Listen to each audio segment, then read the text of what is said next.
Perkenalkan, nama saya Fani Neno dengan NIM 190300055, kelas B, semester 5, jurusan Prodi Sosiologi, Fakultas Ilmu Sosial Ilmu Politik, Universitas Nusa Cendana Kupang.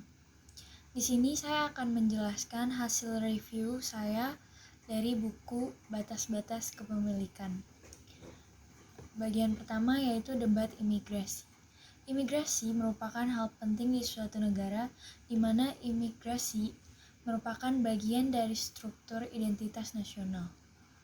Amerika Serikat telah lama memiliki reputasi sebagai bangsa imigran, tetapi batas-batas telah ditarik antara orang asing yang lahir dan orang asli lahir, mengeras dan mengundur di berbagai titik di sejarah negara.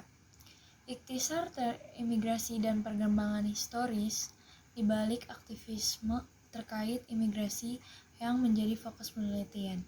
Komposisi negara asal sangat bervariasi, dengan imigran asal Eropa terdiri dari sebagian besar sampai tahun 1965.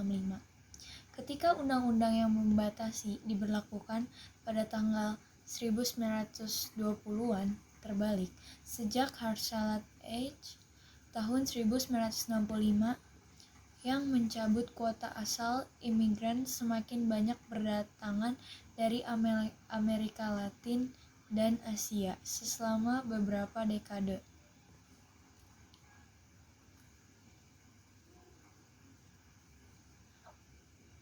Istilah hak-hak imigran kemudian masuk ke leksikon. Pada tahun 1994, ada banyak mobilisasi di California menentang pengesahan Proposisi 187 yang berusaha untuk melarang imigran yang tidak sah di layanan publik seperti kesehatan. Leksikon. Pada tahun 1994, banyak mobilisasi di California menentang pengesahan Proposisi 187 yang berusaha untuk melarang imigran yang tidak sah dari layanan publik seperti kesehatan, perawat, pelayanan sosial, dan sekolah umum. Periode ini melihat pembentukan koalisi dan kerjasama antar buruh, organisasi masyarakat, dan berbagai kelompok etnis atau ras yang melatar belakangi kerjasama mereka secara masif mobilisasi pada musim semi 2006. Batas-batas kepemilikan. Batas simbolik adalah pembedaan konseptual yang dibuat oleh aktor sosial untuk mengkategorikan objek, orang, praktik, bahkan waktu dan ruang. Mereka alat di mana individu dan kelompok berjuang untuk mencapai kesepakatan berdasarkan definisi realitas. Batas-batas sosial adalah bentuk-bentuk sosial yang diobjektifkan, perbedaan yang dimanifestasikan dalam akses yang tidak setara dan distribusi yang tidak merata dari sumber daya dan peluang sosial hanya ketika batas-batas simbolis disepakati secara luas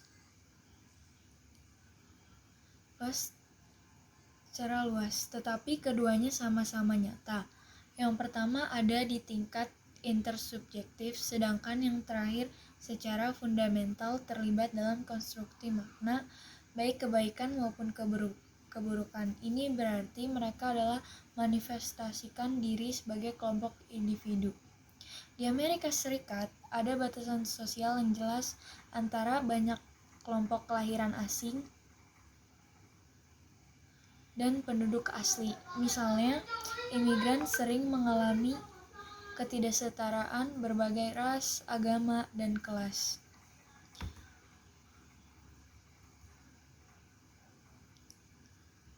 Yang bagian berikutnya itu urusan keluarga. Lingkungan keluarga adalah arena utama untuk pekerjaan batas simbolis organisasi gerakan sosial. Dalam penelitian ini, terkait keluarga, tema mewakili 25,3% dari kode berbasis teks untuk IR/SMO dari 28,2% dari semua siswa. Untuk kelompok ini, kesatuan keluarga adalah prioritas. Pemisahan keluarga pada dasarnya bermasalah dan secara moral tidak dapat diterima.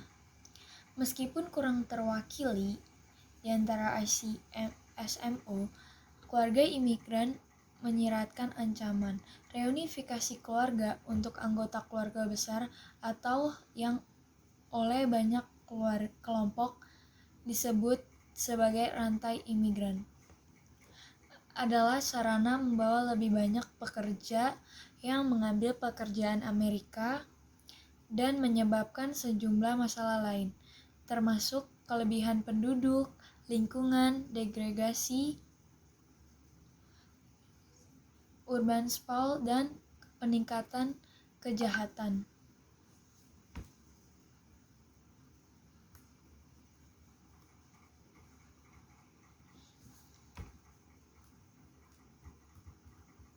Berdasarkan nilai-nilai bersama tentang keluarga adalah apa yang membuat imigran seperti kelahiran asli mengaburkan perbedaan hukum apapun yang mengancam persatuan keluarga. Intinya adalah bahwa keluarga adalah milik bersama apapun yang terjadi. Dan anak-anak sering menjadi pembawa pesan ini, berdiri sebagai de facto perwakilan gerakan.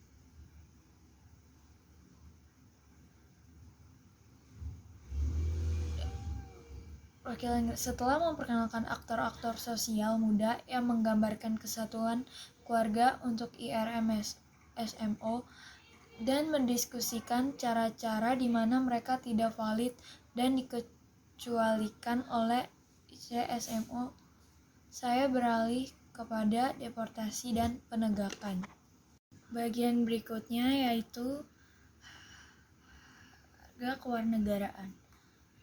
Setiap halnya wacana tentang keluarga, pembicaraan tentang kewarganegaraan ada di mana untuk keduanya hak-hak imigran dan gerakan sosial kontrol imigrasi main organization. Dalam penelitian ini mewakili 23,5% dari wacana di antara kelompok IR dan 14,6% di antara kelompok IC. Luar biasa untuk kedua gerakan. Kepentingan formal terkait dengan lingkungan, pertimbangan ekonomis. Lingkungan keluarga adalah arena utama untuk pekerjaan batas simbolis organisasi gerakan sosial. Dalam penelitian ini, terkait keluarga, tema mewakili 25,3% dari kode berbasis teks untuk IR/SMO dan 28,2% dari semua visual. Untuk kelompok ini, kesatuan keluarga adalah prioritas meskipun kurang terwakili 13,2% dari total kode di antara IC/SMO. Keluarga imigran menyiratkan ancaman reunifikasi keluarga untuk anggota keluarga besar atau yang oleh banyak kelompok disebut rantai imigrasi. Rantai imigrasi adalah sarana untuk membawa lebih banyak pekerja yang mengambil pekerjaan Amerika dan menyebabkan sejumlah masalah lain termasuk kelebihan penduduk, lingkungan, degradasi, urban sprawl, dan peningkatan kejahatan. Yang berikutnya yaitu masalah keluarga. Seperti yang ditunjukkan oleh American Civil Liberties Union ACLU adalah ketika anak-anak warga negara AS ditinggalkan tanpa orang tua dan sering di tempat pengasuhan anak. Keluarga dengan status campuran ini sering memenuhi syarat sebagai lebih layak daripada imigran tunggal atau mereka yang keluarga tinggal di tempat lain. Akibatnya lebih dari 5.000 anak Amerika dikirim untuk diasuh perawatan pada tahun 2011. Jadi, meskipun anak-anak dapat menjadi agen politik, mereka berada di saat yang sama sebagai calon korban yang aktif respon moral yang kuat dengan menyerukan masa depan kolektif. Nur Ani menghadirkan anak-anak sebagai perekat sosial yang menyatukan semua orang dalam batas-batas moral. Berikutnya itu mengevaluasi nilai. Sebagian besar wacana tekstual di antara SMO, dalam hal ini studi menyangkut tema nilai 21,8% untuk hak-hak imigran kelompok IR dan 14,1% untuk kelompok kontrol imigrasi IC. Oleh nilai-nilai ukuran abstrak dari moralitas dan layak diumumkan gerakan, misalnya nilai-nilai universal seperti keadilan, kesetaraan, martabat, dan rasa hormat, dan nilai-nilai Amerika seperti kebebasan, keadilan, dan peluang. Kategorisasi terakhir dari nilai tertentu sebagai khas Amerikan muncul langsung dari pertemuan. Kedua sistem ini berperan ketika mengenai pencari suaka dan pengungsi yang disebutkan oleh 5 orang 20 grup IR1 SMO. Mengecualikan atau mendeportasi imigran sesuai dengan aturan hukum, norma-norma mental kemanusiaan, dan persyaratan konstitusi. Itu referensi teks suci nasional dan aturan hukum yang sangat penting untuk identitas Amerika, tetapi juga meluas ke tingkat universal umum manusia. Di dalam sebaliknya, tingkat wacana nilai-nilai tetap rasional untuk kelompok IC. Yang berikutnya, batas simbolik. Dalam aksi program kuat dalam sosiologi budaya berdiri di atas 3 premises. Pemberian otonomi analitis relatif budaya, memanfaatkan deskripsi tebal untuk merekonstruksi teks budaya murni, dan mengakui kekuatan kausal budaya untuk memungkinkan dan membatasi tindakan sosial sejalan dengan program kuat.